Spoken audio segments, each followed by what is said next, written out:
Ona se na kameri vidi da brzim hodom odlazi i zamiče tamo do kraja onog dela se vidi i to je to.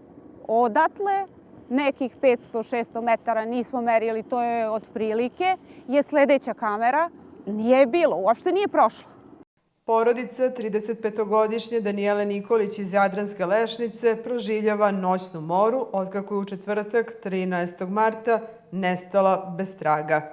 Poslednji put viđena je u 19:15, a za sobom je ostavila 9-godišnju ćerkicu i 2 pisma. Danijelin otac Branislav sa bolom u glasu priča o nestanku svoje ćerke. Niti spavamo, niti jedemo, niti... Ne znamo, stvarno više ne znamo.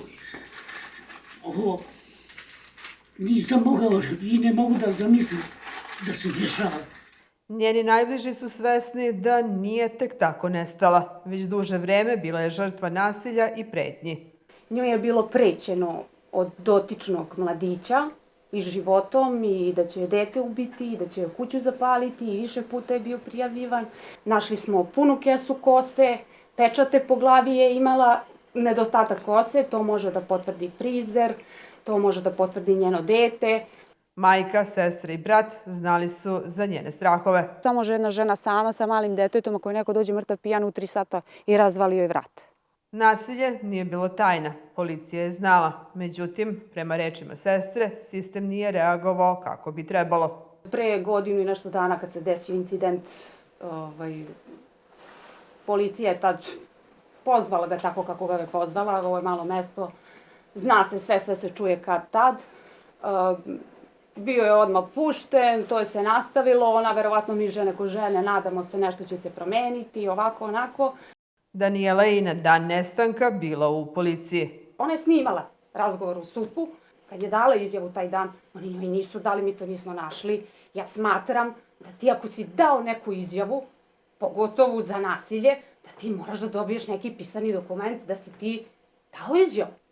Brat je preduzeo sve. Pored potrage, našao je i snimke sa sigurnosnih kamera, njene telefone, pisma, njenu kosu i odneo u policiju.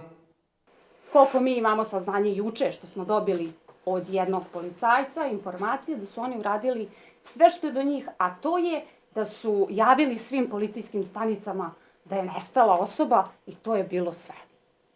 Sada ostaje nada. Nada da će Danijela biti pronađena. Nada da neće postati samo još jedno ime u statistici propuštenih prilika da se spase jedan život.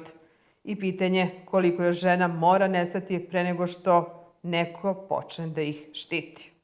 Daj Bože samo da se vrati živa i zdrava svom detetu.